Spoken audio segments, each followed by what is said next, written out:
it was it was also happening to the United States of America. Jewish people are trying to escape. It's making it seem like Arabs knew that the Holocaust was going to happen, and then that is the reason why they were stopping Jews from coming in or something like that, which is ridiculous.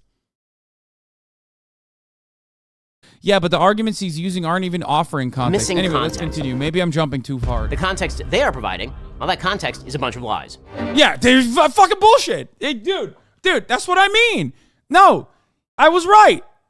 He literally is saying, oh, the media is offering context. They're lying on behalf of Palestinians. They're lying on behalf of Hamas. No, they're not. One of the two articles you used actually did that, okay? And they weren't justifying Hamas's actions. They were simply offering real historical analysis. And it was from Arab Center, D.C. The fucking New York Times article you used did not even do the thing that you're mentioning. All right, let's go.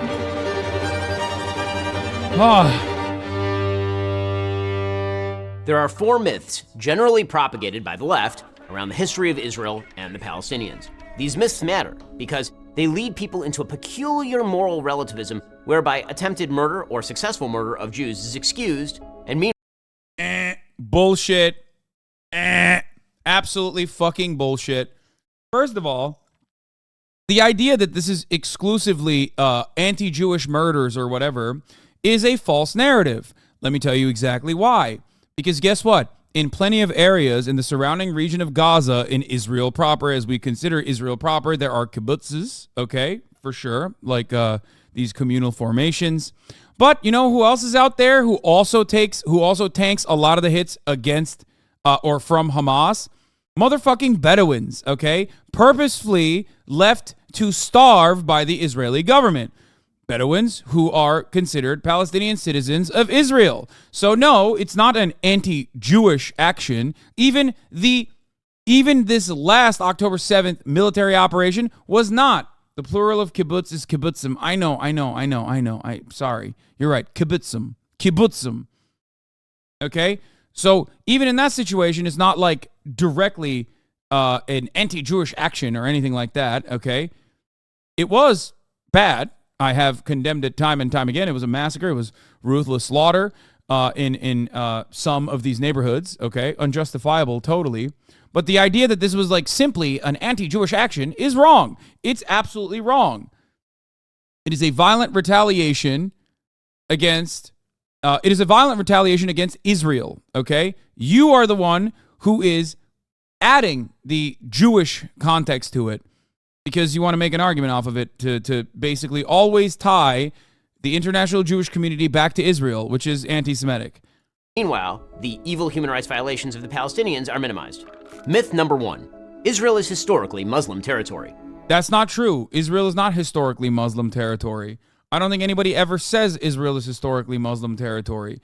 As a matter of fact, every historian, unless they're a fucking charlatan like Ben Shapiro or, Dennis Prager or whatever the fuck, will always say Israel used to be known as historic Palestine, and under the Ottoman Empire, it was an area where Jewish people, Christian people, and Muslim people peacefully coexisted.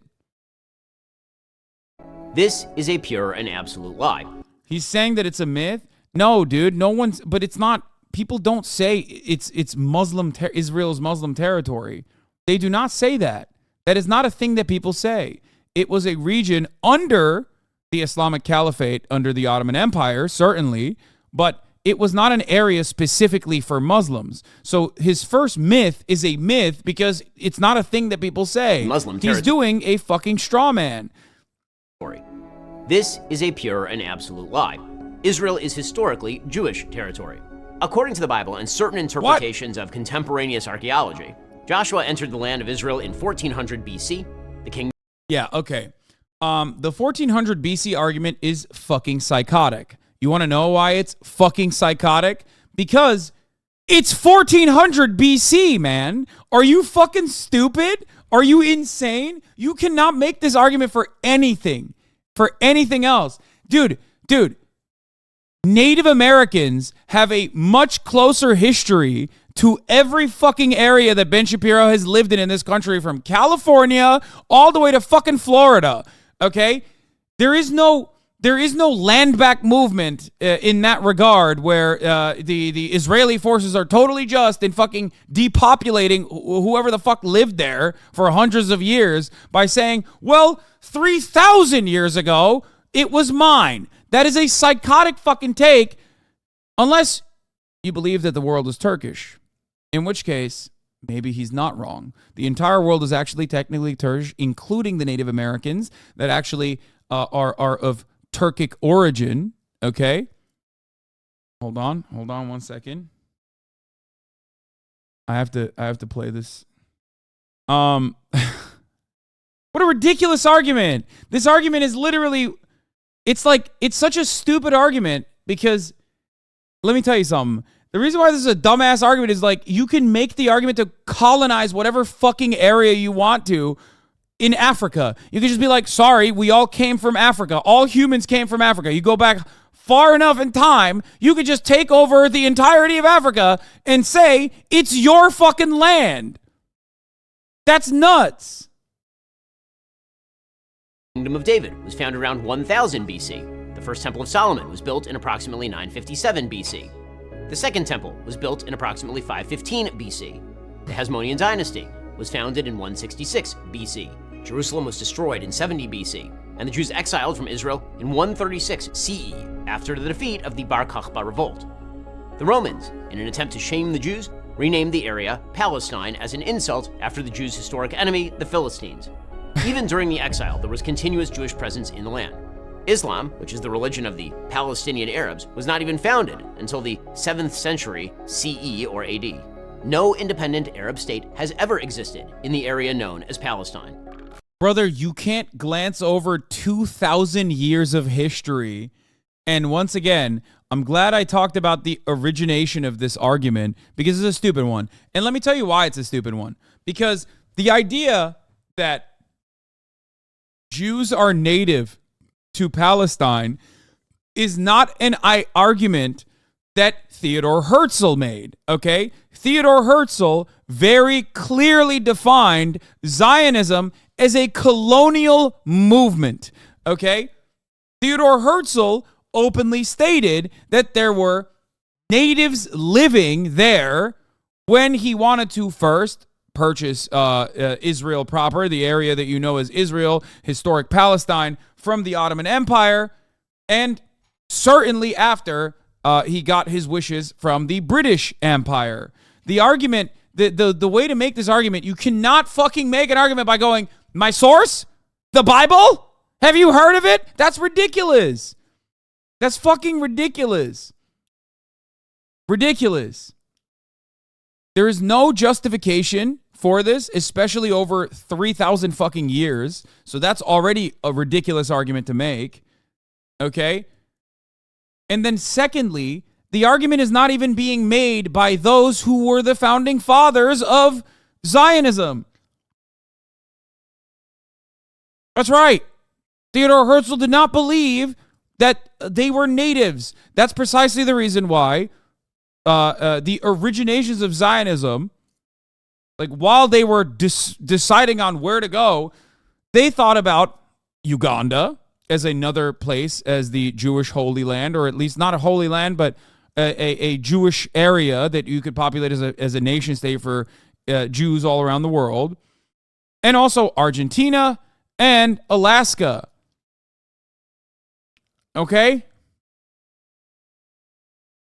The Holy Land justification is just simply a way to motivate people to be with it. It's a way to globalize the cause. That's it. It's like a backronym. You know what I mean? You got the land, and now you're just, making up mythology surrounding it. Now, of course, Ben is a well-read individual, so it's rather odd for him as a well-read individual to just, I don't know, go along with such ridiculous marketing proposals in an effort to justify, in an effort to engage in ad hoc justifications. Exactly. But who knows? Who knows? No independent Arab state has But regardless, this is, insane. ever existed in the area known as Palestine. Myth number 2. Israel is the cause. again, for a much longer period in time that is like infinitely more historically relevant, okay? Infinitely more historically relevant, there were Jews and Christians and Muslims living there, okay? That's right. Under the Ottoman banner. That area was controlled by the Islamic Caliphate that was under the Ottoman Empire. Okay? For those of you who also don't know, additionally, the Ottoman Empire was always was always very friendly to Jewish people. Anyway, let's continue. It's irrelevant. Cause of the failure of land partition in the Middle East. This is, again, a pure lie. In 1917, the British promised the Jews the entire area of Palestine. At the time, Israel and Transjordan, which is today's Jordan. In 1920, fun fact, that's that also Israel and Transjordan also happens to be the I think the Likud party's original banner.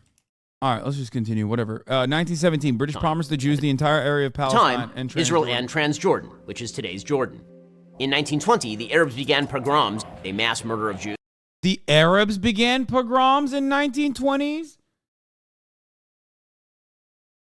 Okay, going forward, listen, everything that Ben Shapiro says, going forward, just substitute Arabs and Zionist forces to understand the historical accuracy. So, was there violence? Absolutely. Part of the reason why there was actual violence on the ground was because of land grabs. It wasn't because there were moments where the Arabs themselves were unironically defending and hiding Jews from the British military. It is ridiculous. It was violence that they were subjected to by Britain. Okay, vid is clear until 7:39. Okay, thank you. There were also violent factions in violent Zionist brigades that were forcibly trying to remove certain Arabs from areas that they wanted. But overall, the idea that this was Arabs doing pogroms is ridiculous. It is historically revisionist. And this is in the 20s. Wait, I assume if he's saying this in the 20s, then what the fuck's he going to say? That the Nakba was a necessary thing to do? I assume that that's where he's going to go to. But ultimately, these riots were being conducted against the British mandate. It was conducted against British forces.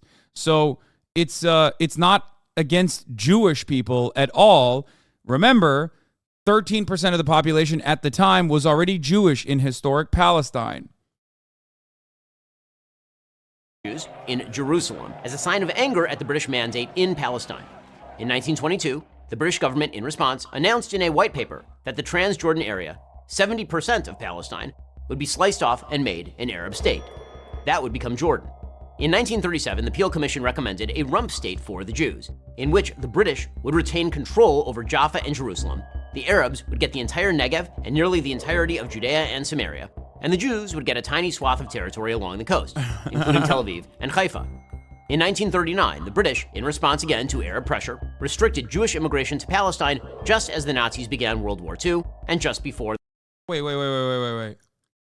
Restricted Jewish immigration to Palestine just as the. Is he saying that Arab pressure restricted Jewish immigration to Palestine? Wouldn't he say 1939? First of all, it's pretty funny that he's saying that as someone who lives in America, obviously, because Britain's new policy vis-a-vis Palestine on the eve of the war in Europe was clearly aimed at appeasing the Arabs. Convinced that for the Arabs, Jewish immigration formed the crux of the Palestine problem, Britain decided to, in 1939, limit the scope of this immigration. All matter of immigration at this point is being conducted with the specific purpose of ethnic displacement, and more violent means of ethnic displacement will come. However, having said that, limiting Jewish migration into that area at the time was not specifically just to that area at the time.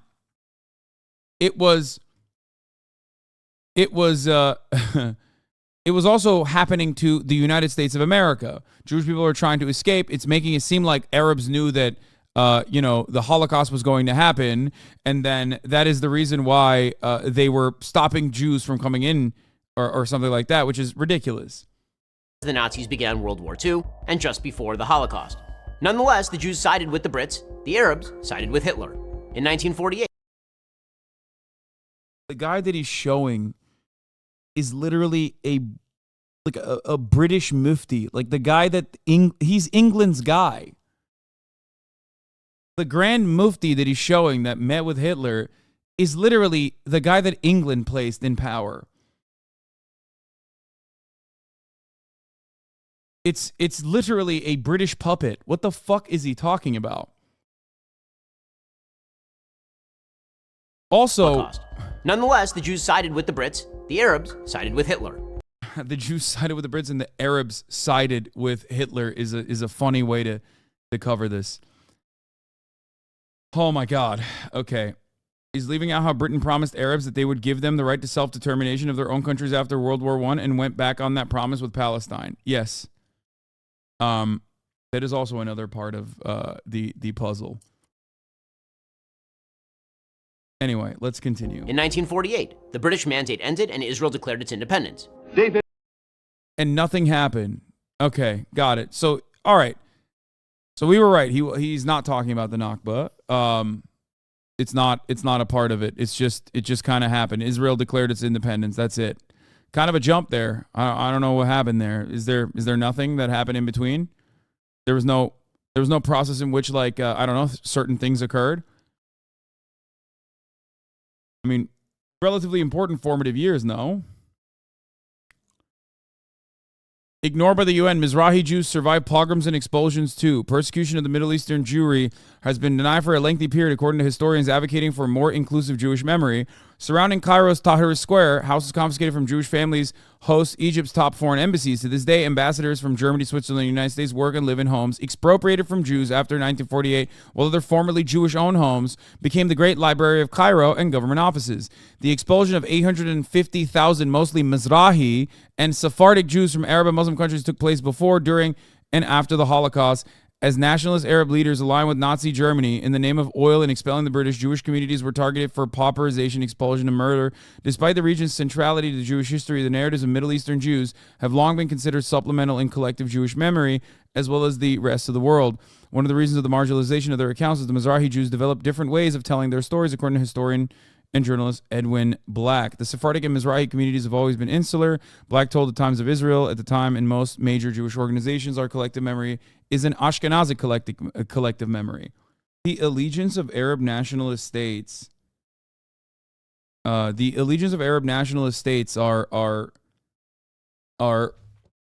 like, Arab nationalist movements have made mistakes, I think, in my opinion.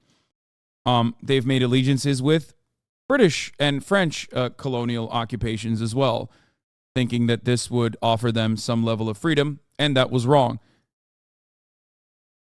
I think that it is also wrong to suspect that any other allegiance would help them. What was the chatter's other take? Ben is literally right here. There were most definitely Arab pogroms against the Jews. Oh, you're talking about the 1929 Palestine riots. The UN Mizrahi Jews survived pogroms and expulsions too. I'm sure he'll also talk about Lehi and Avraham Sturm also attempted to form an alliance with Hitler. He will not be talking about that. Also, one thing to always consider, one thing that Ben Shapiro does quite frequently in this entire argument,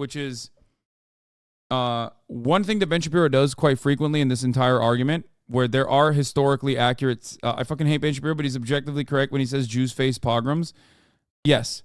One thing to always consider whenever Ben Shapiro talks about all Arab nations is looping them under the same aspirations, and then tying that back to Palestinians and making it seem as though it is the wrong of Palestinians that Palestinians individually have committed when talking about, like, Moroccans, pushing out Jewish people from their population or some shit.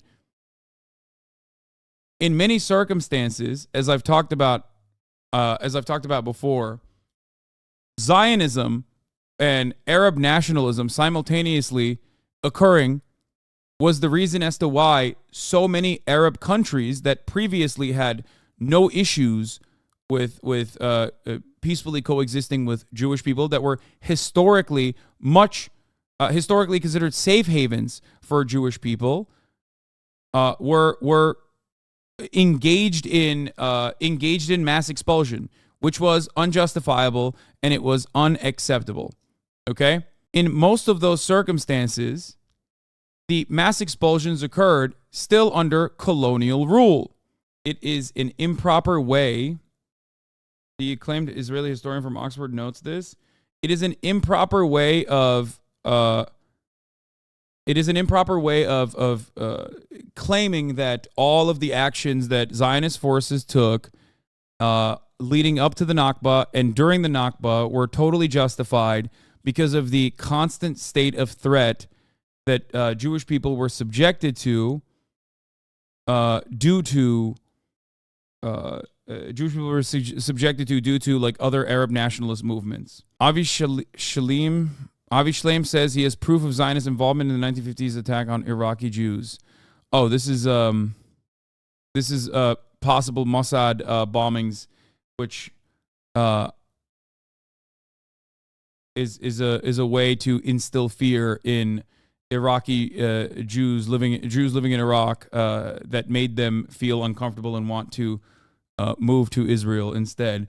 I don't really care about this personally. I mean, I've read a little bit about it. I think, it's overall I think it's overall inconsequential. Israel was bombing Arab synagogues in Iraq because Arab Jews weren't Zionists at first. Palestinian militias had to protect Jews in Lebanon. They wanted to frame their Arab leaders. Plus, anti-Semitism became a thing in the Arab world when many Jewish citizens were becoming Israeli spies and forming Zionist underground groups. Like, I love that, bro. No electricity, no food, and one water pipe might have turned on. And according to on-the-ground reporting, it doesn't mean shit because there's no electricity to pump the water. I've gotten personally bogged down on areas that I am not hostages a priority at all. I will admit, Israeli news media. I'm getting bogged down in areas that I am not 100% super strong on with respect to Israeli nation-state development, and this is causing me to hyper-focus on. This is causing me to hyper-focus on issues that Ben Shapiro is having with his arguments, where he's skipping multiple important steps, like the Nakba. Declared its independence. David, like the fact that he went from the fact that he jumped over from British mandate to 1948 without ever talking about forcible expulsions, mass rapes, and mass murders. And the most moral army is ridiculous. The most moral army sending flyers out before they did such atrocities in Palestinian villages is ridiculous. It is almost akin to, I won't say it, but I mean it's just, a lot of ethnic displacement occurred in this time frame that he is just simply not mentioning because it would look bad. What you just said when you say you don't care about that article is going to get clip-chimped. Oh boy, I can already see people on Twitter calling you anti-Semitic. What do you mean? It's literally, the reason why I said I don't care about this is specifically because that would be, what? This argument is actually worse for, like me going deeper into this is actually worse for the Zionist argument at all. Me saying I don't care about this in this circumstance is not, is saying I don't want to read further into a possible anti-Zionist argument. Nonetheless, the Jews sided with the Brits, the Arabs sided with Hitler. Read the proclamation. 48. The British mandate ended and Israel declared its independence. David Ben-Gurion read the Proclamation of Independence to 13 other members of the Israel Provisional National Council. Israel had taken its place among the nations of the world. In 1964, with the Arabs still in full control of the Gaza Strip and West Bank, the Palestine Liberation Organization was founded, calling for the destruction. Okay, before we got to this part, as far as the Nakba goes, Oh, the Havara agreement? Yeah. As far as the Nakba goes, listen here. Also known as a catastrophe or disaster, was mass ethnic displacement occurring in the hands of Zionist forces that were trained by the British military and the British military itself. They went into villages. And ended up taking 78% of mandatory Palestine and declaring it as Israel. This did not happen. This did not happen with peaceful proclamations. It happened with the expulsion of 700,000 Palestinians and with the destruction of 500 at least villages in Palestine. Okay? They went in piece by piece to village after village.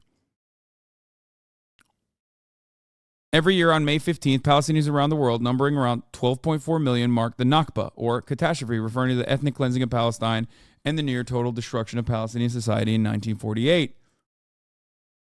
The Palestinian experience of dispossession and a loss of homeland is 69 years old this year. Between 1947 and 1949, at least 750,000 Palestinians from a 1.9 million population were made refugees beyond the borders of the state.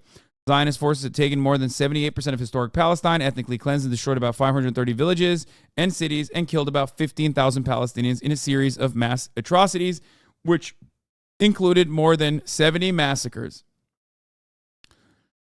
Though May 15, 1948 became the official day of commemorating the Nakba, armed Zionist groups had launched the process of displacement of Palestinians much earlier. Israel continues to oppress and dispossess Palestinians to this day, albeit in a less explicit way than during the Nakba, except not really right now. The root cause of the Nakba stemmed from the emergence of Zionism as a political ideology in the late 19th century Eastern Europe. I'm going to skip some of these parts at least, but obviously the major reason for Zionism comes from pogroms and Jewish people always historically being declared the villains in every societal formation when they've done nothing wrong, all the way from blood libel, like eating babies, having horns, things of that nature, are all. It's a tale as old as time itself. At the end of every conspiracy theory, you ultimately arrive at the anti-Semitic. You arrive at anti-Semitic conspiracies that tie it together. This is due to, in my opinion, a lack of historical materialist analysis, or a lack of materialist analysis in general. So you always have to find a villain, and the villain is always the outgroup, and the outgroup is always Jewish people historically. So, for this reason, due to the anti-Semitic persecution and pogroms, there was an appeal of Zionism. Theodor Herzl is the founding father of Zionism and published a pamphlet that came to be seen as the ideological basis for political Zionism, der Judenstaat, or the Jewish state. Herzl concluded that the remedy for centuries-old anti-Semitic sentiments and attacks in Europe was the creation of a Jewish state. Though some of the movement's pioneers initially supported a Jewish state in places such as Uganda and Argentina, they eventually called for building a state in Palestine based on the biblical concept that the Holy Land was a promise to the Jews by God. Even though the people that did this, even though the people that that believed that it was a promised land did not actually believe that it was a promised land, because as far as I understand it, I don't think Theodor Herzl was a particularly religious person himself. It's just that it was a good motivator for the international Jewish community. In the 1880s, the community of Palestinian Jews known as the Yishuv amounted to 3% of the total population. In contrast to the Zionist Jews who would arrive in Palestine later, the original Yishuv did not aspire to build a modern Jewish state in Palestine. After the dissolution of the Ottoman Empire, RIP, the British occupied Palestine, part of the secret Sykes-Picot Treaty of 1916 between Britain and France, divvied up the Middle East for imperial interests. In 1917, before the start of the British Mandate, the British issued the Balfour Declaration, promising to help the establishment of Palestine of a national home for Jewish people, essentially vowing to give away the country that was not theirs to give. Central to the pledge was Chaim Weizmann, a British-based Russian Zionist leader and chemist whose contributions to the British war effort during World War I made him well connected to the upper echelons of the British government. By giving their support to Zionist goals in Palestine, the British hoped they could shore up support among significant Jewish populations in the U.S. and Russia for the Allied effort during World War I. They also believed that the Balfour Declaration would secure their control over Palestine after the war. From 1919 onwards, Zionist immigration into Palestine, facilitated by the British, increased dramatically. Wiseman, who later became Israel's first president, was realizing his dream of making Palestine as Jewish as England is English.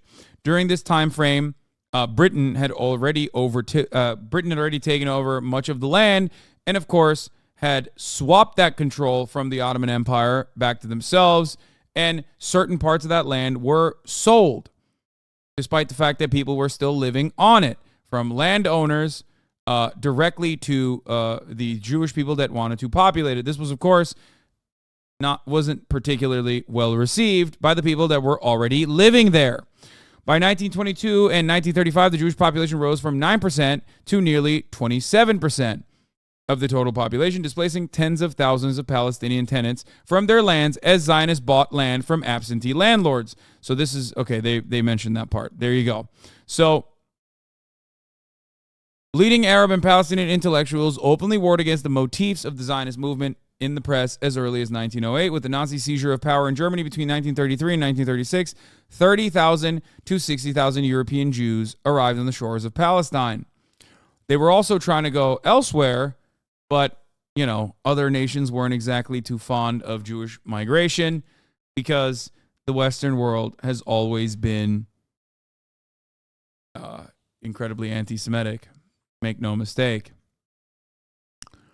In 1936, Palestinian Arabs launched a large-scale uprising against the British and their support for Zionist settler colonialism, known as the Arab Revolt. The British authorities crushed the revolt, which lasted until 1939, violently. They destroyed at least 2,000 Palestinian homes in the process and put 9,000 Palestinians in concentration camps and subjected them to violent interrogation, including torture, and deported 200 Palestinian nationalist leaders.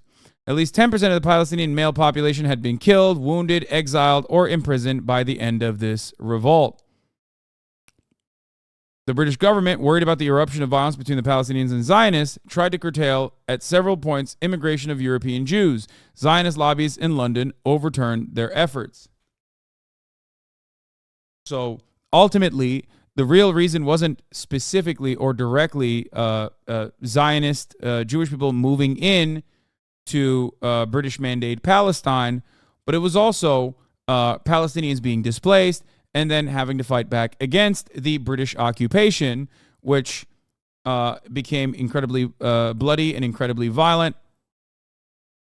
And the British government curbed or stomped out that violence with even more violence, and at the time started actually training Zionist forces as well, because they were not interested in occupying the space permanently. They were inevitably going to leave, so they started arming and training the Zionist groups and forming militias.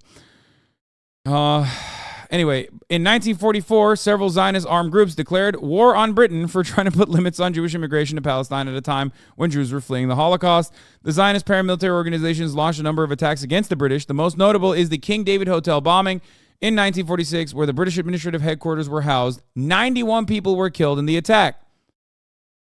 So the Zionist forces started also fighting against the imperialist British occupation. In early 1947, the British government announced it would be handing over the disaster it had created in Palestine to the United Nations, which was very cool of them to do. Okay? And ending its colonial project there. On November 29th, 1947, the UN adopted Resolution 181, recommending the partition of Palestine into Jewish and Arab states. At the time, the Jews in Palestine constituted 1/3 of the population and owned less than 6% of the total land area. Under the UN partition plan, they were allocated 55% of the land, encompassing many of the main cities with Palestinian Arab majorities and the important coastline of Haifa to Jaffa. The Arab state would be deprived of key agricultural lands and seaports, which led the Palestinians to reject the proposal. Shortly following the UN Resolution 181, war broke out between the Palestinian Arabs and Zionist armed groups, who, unlike the Palestinians, had gained extensive training and arms from fighting alongside Britain in World War II. Zionist paramilitary groups launched vicious process of ethnic cleansing in the form of large-scale attacks aimed at mass expulsion of Palestinians from their towns and villages to build a Jewish state, which culminated in the Nakba, also known as the catastrophe. While some Zionist thinkers claim there is no proof of systematic master plan for the expulsion of Palestinians for the creation of the Jewish state, and their dispossession was an unintended result of the war, the presence of a Palestinian Arab majority in what Zionist leaders envisioned as a future state meant the Nakba was inevitable. This is why some in the Israeli Knesset find themselves in a constant limbo of whether or not recognizing that the Nakba was even real, or if it was real, maybe it didn't go hard enough, or maybe, I don't know, we should do another one, basically. Ben-Gurion wrote, after the formation of a large army in the wake of the establishment of the state, we will abolish partition and expand to the whole of Palestine. There's also additional acts of terror that occur in this time frame. This is what I read yesterday, the Zachary Foster Twitter thread. 1994, Baruch Goldstein, as I talked about before, a Jewish settler, massacred 29 praying Muslims. Obviously, that was the turning point for many of the resistance movement that said, fuck it, we're going YOLO mode, we're going full-blown violent mode. 12 suicide bombings happened at the hands of Hamas. By 2000, Hamas had killed 185 Israelis and left over 1,200 wounded. This is before the Second Intifada. Then, in the Second Intifada, the uprising was still mostly nonviolent. Israel killed 14 Palestinian children. So from September 28th, 2000 through February 8th, 2005, Hamas and other militant groups carried out 138 suicide attacks and killed 1,038 Israelis. Now, during this time frame, Israel, of course, killed 3,189 Palestinians over the same period, obviously. But one thing to always consider was that there was one group that Ben Shapiro is calling a terrorist that was collaborating with the Israeli government. So the terror attacks that were happening in the hands of Hamas, the terror attacks that were happening at that time, in that same time frame, could have been absolutely squashed, not through violent means, but through a pathway towards peace. Except Israel did not have any real interest in trying to stop the terror, because they would then utilize the terror as a means to enforce stricter controls on the Gaza Strip and also continue expanding in the Western Territory in the West Bank. Or not Western Territory, in the Eastern Territory in the West Bank. I like that he says you're being lied to about Israel and Palestine and tries to make an 8-minute video, okay?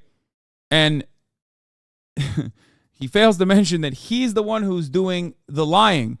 Now, he's not entirely lying. He's just lying by omission for the most part, because there's a lot, if you leave out of this, it can, I guess, look bad. And then if you just simply say these deals fell apart and not mention that the part that was destroying the deals or never really following through on the deals was the Israeli authorities, then it kind of leaves this feeling with you that, like, maybe the Palestinians were the ones who were fucking everybody over. The border with Jordan. Arafat walked away from the table and began the Second Intifada, a massive terror wave. Yeah, this is fucking bullshit. Like, Arafat did not walk away from the table and begin the Second Intifada. Wave that ended with the death of thousands of Jews. In 2005, Israel unilaterally withdrew from the Gaza Strip. Hamas immediately took it over and began using it as a base for terrorist activity. That continues until this day. In 2008, Israeli Prime Minister Ehud Olmert offered even more than Barak in terms of territory, with some land swaps to maintain Jewish populated areas in exchange for some Israeli territory. Olmert even... Bro, this is fucking disgusting. He should show a video. He should show this throughout this entire video. He should show the map and how much of the territory Israel is partitioned at this point. It's so ridiculous, dude. I don't know. I mean, I don't know how to parse through that. Like, I don't really. He should just keep showing like how much of the look. If you want to get a better understanding of what was going on in Israel and what their official policy was, I highly recommend watching my YouTube video on the matter. It is called. It's from last week. How We Got Here: Israel-Palestine War Explained. Now, obviously, that's a shitty title. Shouts out to my editors for that. But you're not Jewish? What? What is that? 2 hours ago, HasanAbi said he skipped the video so as to not start malding. Yeah, but I mean, this was an 8-minute video, so I personally thought this would be easier to just like parse through, not realizing that Ben Shapiro is very good at shoving a fuck ton of misinformation. It got views. Chill on the editor. True, it did get views.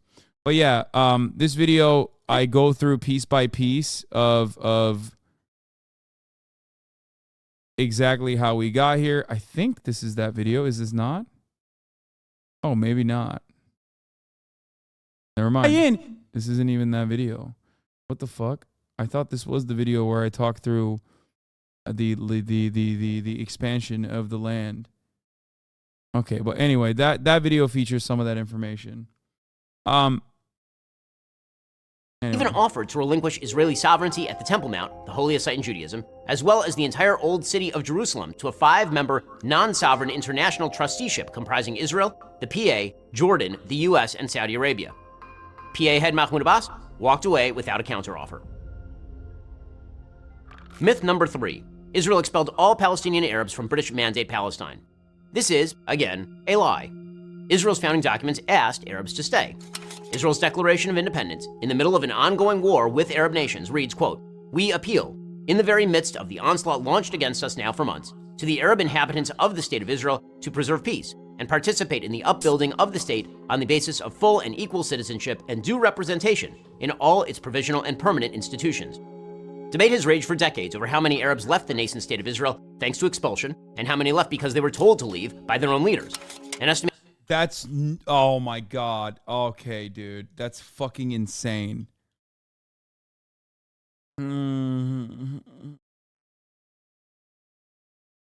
Now, I already maintained the position that the Nakba is not equivalent to the Holocaust, but this is like a denial of mass atrocities. Estimated 250,000 to 300,000 refugees left before their homes were even in a war zone. Actually, I mean, this is very similar to, there is definitely a parallel here to how the Turkish government teaches the Armenian genocide. In the middle of war, they were collaborators with the Russian front, had to move them to different locations. Some of them died in the process, that sort of thing. I've learned all of this when I was in school. This is how they teach in Turkish school. They call it the lie of Armenian genocide. But that is how they teach it. The justification is that it happened as a consequence of Armenians collaborating with Russians. That's what they say. And then they say that they simply just wanted to relocate the Armenians to different positions in Syria specifically, and some of them died in the process. That is like how it's that's how it's taught, which is literally how the Trail of Tears is taught as well, I assume. So it's cool that Ben is participating in that similar thing. We didn't compel them to leave. They left on their own will, or rather on the will of Arab leaders who advised them even before trouble started. The collapse. Come on, dog. Come on, dog. How do you open up articles? Does anyone remember? No, I disabled the JavaScript. It's not working. Hold on. I'm going to do archive. Here, I just want to read something here. Secret letter detailing Israel's plan to expel Arabs without unnecessary brutality. 6 months after the War of Independence ended, David Ben-Gurion sought to expel more than 10,000 Arabs from the north for unspecified security reasons. Why was a long declassified letter describing that plan recently hidden again from public view? This is after. This is after the Nakba. Even after the Nakba. Like, ridiculous that this is this is not like deliberately designed, and that people just basically personally chose to leave for funsies where they like homes that they lived in. If that's why they if that's why they left, why did they bring their fucking keys with them, thinking that they'd be able to return again? A letter going to auction reveals the Israeli first prime minister tried to thwart British attempts to resettle the enemy in Haifa. The letter contradicts a testimony by Golda Meir. Not only did they forcibly expel the Palestinians that left, why, Ben Shapiro, did they refuse to let Palestinians come back? If they left on their own volition, why did the Israeli government at that point not allow them to come back? Why are they not allowing them to come back to this day? 75 years, and they are still not allowed to come back. Collapse of Arab society during the 1947-48 war, leaving because they left thinking that Israel would be destroyed and fought in wars against Israel. Are they just supposed to be welcomed back after? Yeah, dude, you fucking really stuck it to those women and children and the elderly who went and fought in wars. The fuck? You know there are civilians, right? Like, you understand that there are just innocent civilians in that situation. I don't know. Many Arabs without a means of support has been well documented. Israel will do everything in its power to help the resettlement of these refugees by paying compensation and by other means. Hundreds of thousands of these refugees ended up in the West Bank and Gaza, which remained Arab territory until 1967. Furthermore, Arab nations refused to take in hundreds of thousands of Arabs, turning their co-religionists into refugees who have maintained that status for literally decades, a situation unparalleled in human history. Fully 62% of such refugees live outside the West Bank and Gaza Strip, according to the UNRWA. Meanwhile, Israel, tiny Israel, took in over 800,000 Jews expelled from Arab lands between 1948 and 1951 and never asked for land to be returned to those Jews. Wait. First of all, they 1,000,000% would not want to go back. What the fuck?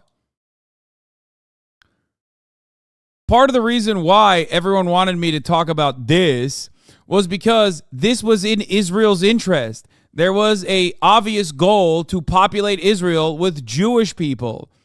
Okay? And because the Holocaust had happened in Europe, all of the Jewish people that remained around the globe, the more populated areas where Jewish people and Arabs used to peacefully coexist, were the areas where Jewish people were. Israel wanted to populate Israel with Jewish people so that they would no longer have an issue with the number of Palestinian Arabs that lived there.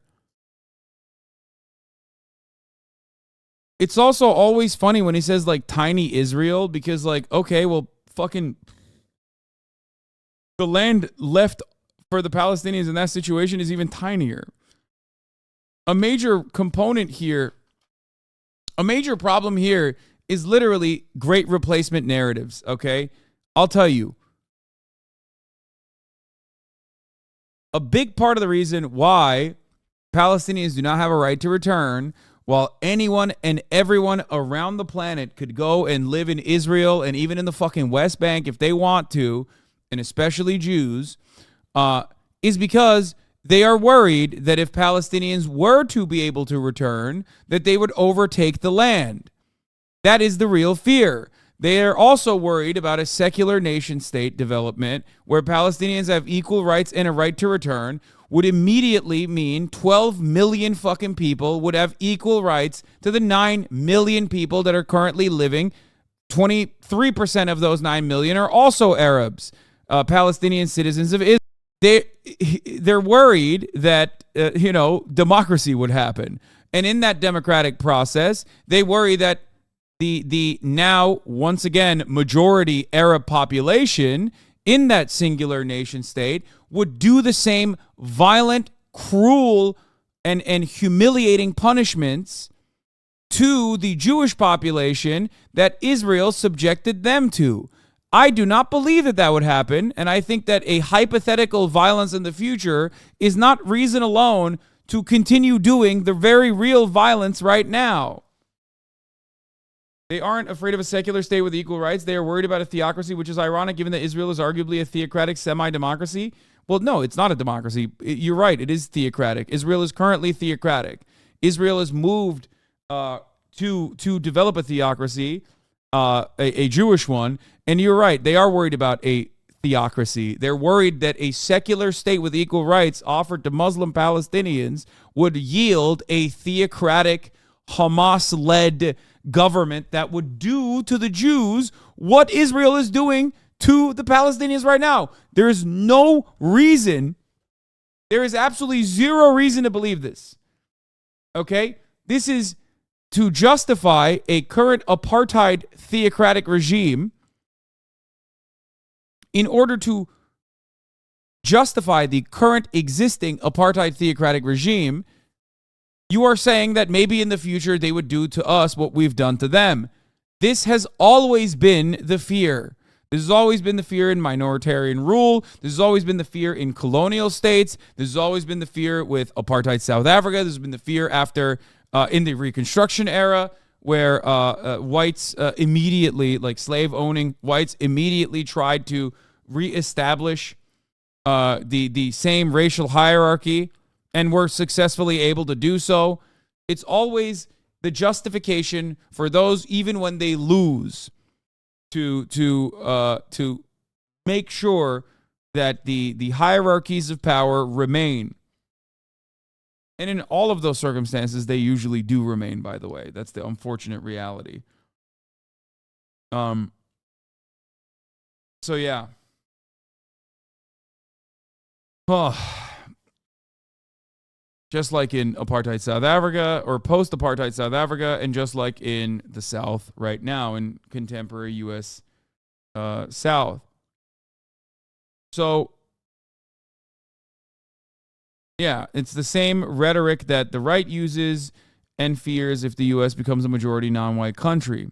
So, it's ridiculous. It's this notion that, like, Arabs and Jews are different somehow, or that Muslims and Jews are different somehow. There is no indication that the Palestinian Arab majority would ever push for a fundamentalist Islamist society. The only instance where Hamas has become the governing body was an incredibly violent one. It was an incredibly violent one where radicalization occurred as a consequence of the apartheid regime consistently increasing the violence that Palestinians were subjected to. Learning about David Ben-Gurion, it weirdly doesn't make Netanyahu seem like all that much of an outlier from the prime minister's past. No, there is no... That's why I always point to, like, even labor governments also still continuing the exact same expansionist protocols that prior governments had. It's never ended. Okay, like the apartheid expansion and the process never stopped. There was never really, like, there were moments where it slowed down, but it never actually stopped, because that was always the goal, is to inevitably engage in the slow burn of ethnic cleansing and ethnic displacement until, everyone leaves.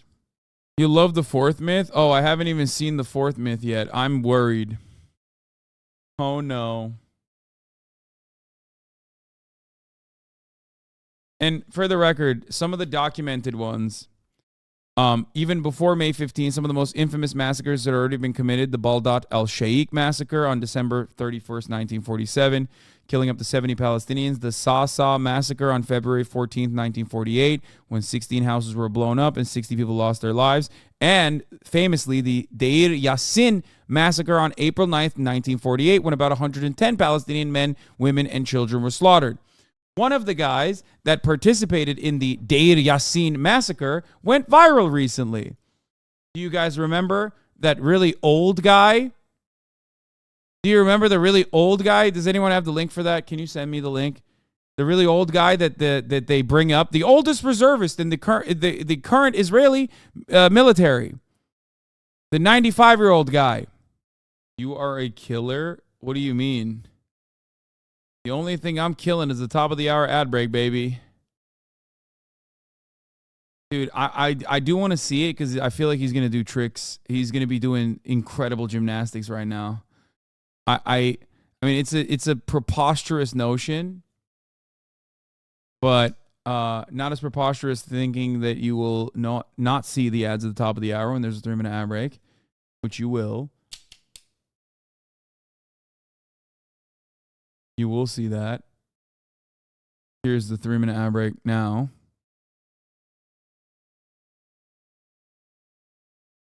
Israel is most certainly not an apartheid state. Arab citizens of Israel have the same rights as Jewish citizens. No, he doesn't. 20% of all citizens of Israel are Arab. The vast majority of Palestinians live under Palestinian rule in the West Bank. All Arabs in the Gaza... Yeah. Never, ever... Wait, what's that? Never show how the Palestinians live under the West Bank because it will destroy your argument.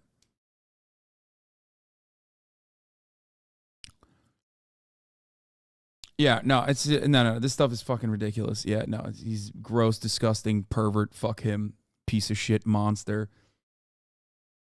This is where the role reversal. It's not that complicated. Michael Brooks' conversation comes to mind. It's not that complicated. It is an apartheid state. If roles were reversed and like an Arab population had forcibly expelled Jews from an area and then pushed them into these two different corners, and then simultaneously were bombing one fucking open air prison that had operated where 2 million Jews were living there. You controlled their fucking food, electricity, and water. And also on the other side, you consistently expanded into that territory where they didn't have their own fucking police force. And there were different license plates and different roads that you built specifically for the Jews. You'd be like, that's the fuck? That's happened already. That happened. Something similar happened, with the Holocaust. The fuck's going on here? Gaza Strip lived under Hamas rule. Israel's population, again... Like, at this point, I feel like the only difference is it's not happening as rapidly. That's it. Like, that's the major difference. Ethnic displacement and murder happening in a much slower pace, but mostly just ethnic displacement. Because let's be real. Murders have happened. Of course, like systematic murder occurs. There is an apartheid state. That is 100%. It's just like the thing that hasn't happened is just like putting Palestinian people in the camps and then killing them. And the Palestinian people that were put into an open-air prison known as Gaza do get routinely bombed, but not to the same degree. Again, is 20% Arab. Arab parties have sat in the Israeli government, and Arab sits on Israel's Supreme Court. There are 0 Jews living under Palestinian rule. The only apartheid state is any state of Palestine.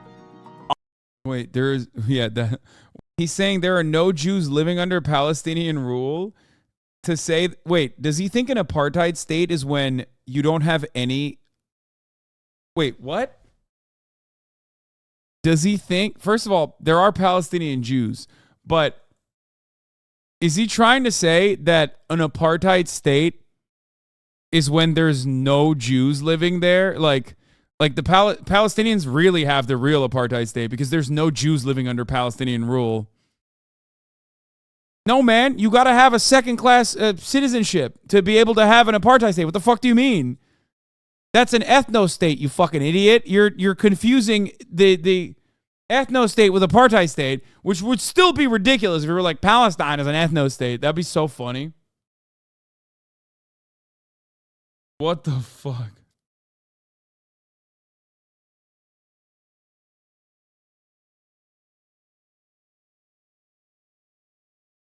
All of these myths have consequences. All of these lies have consequences.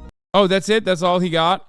Okay, that was so bad. Okay, fuck him. All right, I'm done. I'm done for today. I can't do this any longer. I'm so done. I'm so fucking done.